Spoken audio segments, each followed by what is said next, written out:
Bismillah, alhamdulillah kita ketemu lagi bareng gua Romi dan ini adalah video unboxing pertama ya harusnya yang gua bikin di awal tahun 2025 ini, dan menu kita hari ini cukup spesial. Kenapa? Karena ini adalah handphone yang biasanya di line up jagoannya dari Xiaomi, apalagi kalau bukan nih Redmi Note series yang terbaru. Sudah ada Redmi Note 14 5G.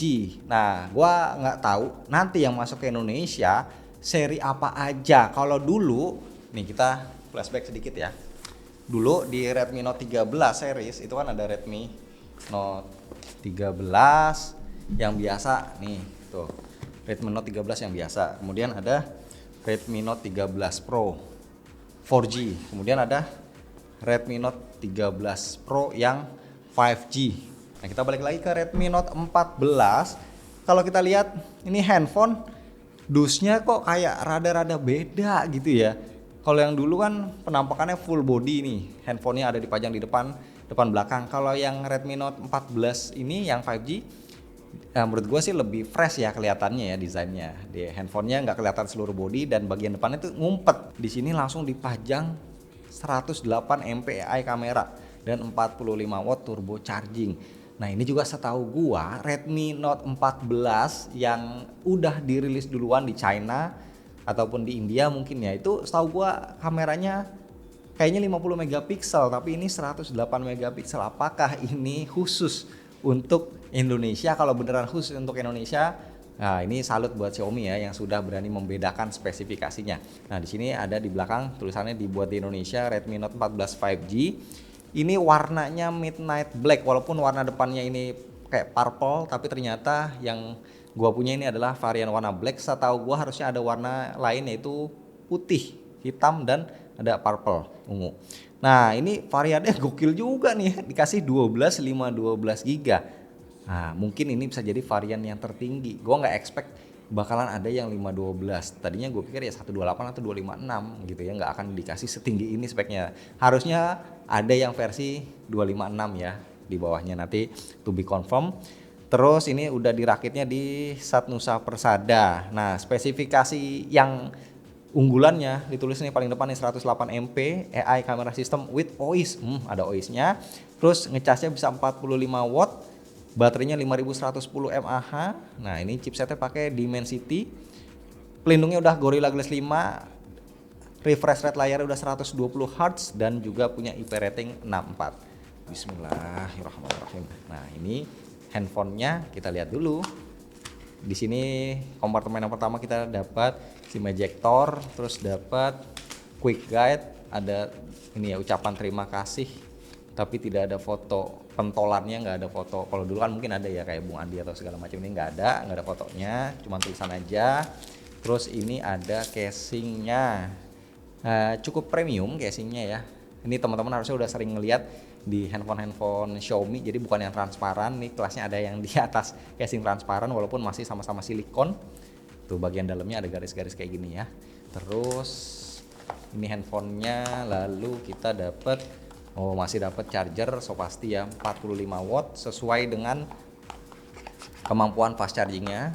Tapi dia masih pakai USB-A. Ini gua sebenarnya kurang oke ya, karena sekarang rata-rata udah pakai kabel USB-C to C, dan kabelnya dikasih warna putih, tentunya nih USB-A tuh USB-C, dan itu dia isi paket penjualannya. Yuk kita bahas handphonenya sekarang, selorotin. Nah, ini dia wujud handphonenya.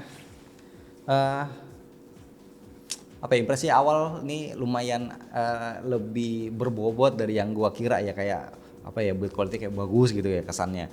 Nih ngomong-ngomong, kita jangan lupa untuk cabut dulu stikernya. Nih gua sering banget ya ngelihat teman-teman ya, banyak yang handphone itu masih ditempelin kayak gini yang nggak dicopot, padahal ini nggak ada gunanya nih, copot aja, karena lama-lama itu bisa bikin handphonenya belang. Jadi kalau teman-teman nanti udah pakai 6 bulan, setahun, terus baru dicopot belang, udah nggak bisa dibenerin, itu warnanya susah gitu ya. Jadi kalau mau dijual pun harganya turun, jadi lebih baik dicopot di awal. Oke, nih handphonenya warna hitam. Untuk backdoornya feeling gue sih ini harusnya masih dari plastik ya, walaupun dia punya IP64. Kalau kita bandingin sedikit dengan Redmi Note 13, secara look sih mungkin gua sejujurnya gua lebih suka desainnya si Redmi Note 13 yang biasa ya, ini yang non Pro.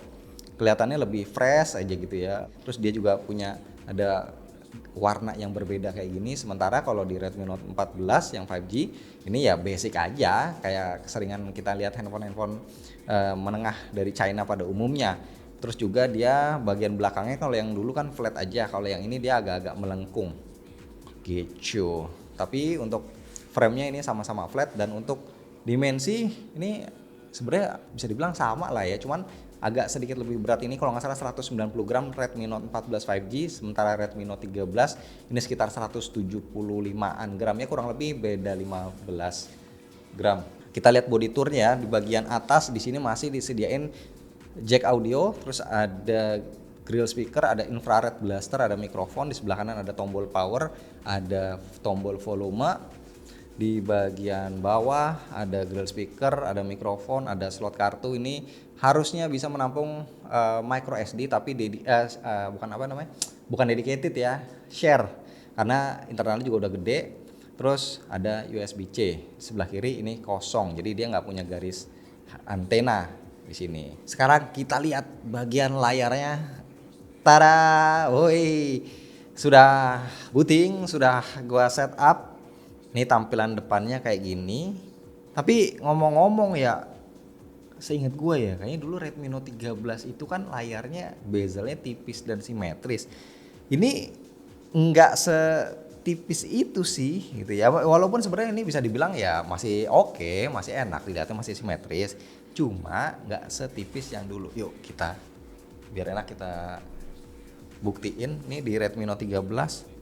Tuh teman-teman bisa lihat sih di Redmi Note 13 ini bagian bawahnya dia lebih tipis, kanan kirinya juga lebih tipis, lebih enak dilihat aja gitu ya. Untuk ukuran layar sama di 6,67 inci, panelnya sama-sama AMOLED, refresh rate sama-sama 120Hz, resolusi sama-sama Full HD, tapi bedanya harusnya nih di Redmi Note 14 5G ini dia udah support HDR sertifikasinya, kalau di Redmi Note 13 kayaknya belum. Terus juga brightness-nya dia udah sampai 2100 nits kalau nggak salah. Sementara di Redmi Note 13 itu peaknya di 1000 nits aja. Jadi untuk pemakaian di outdoor, luar ruangan, kalau lagi motoran gitu ya, siang-siang terik, nah ini lebih jelas layarnya kelihatannya. Terus kita coba untuk ke bagian setting. Kita lihat versi OS-nya. Nah, dia pakai HyperOS versi 1.0.2.0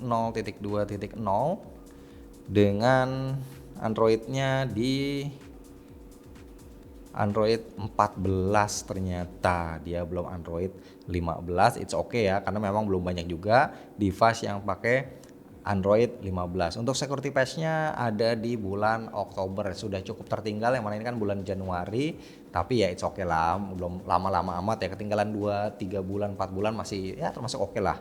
Sekarang kita mau coba cek di YouTube ya untuk speaker dan juga kualitas layarnya. Nih di YouTube gua setel video 4K, oh ternyata benar ya, tuh ada HDR-nya. Jadi bisa dipakai HDR-an di YouTube, harusnya di Netflix juga bisa, tapi gua nggak akan coba di sini karena ini gua unboxing singkat aja. Untuk tampilannya, layarnya cakep sih. Oke, sekarang kita mau coba speakernya.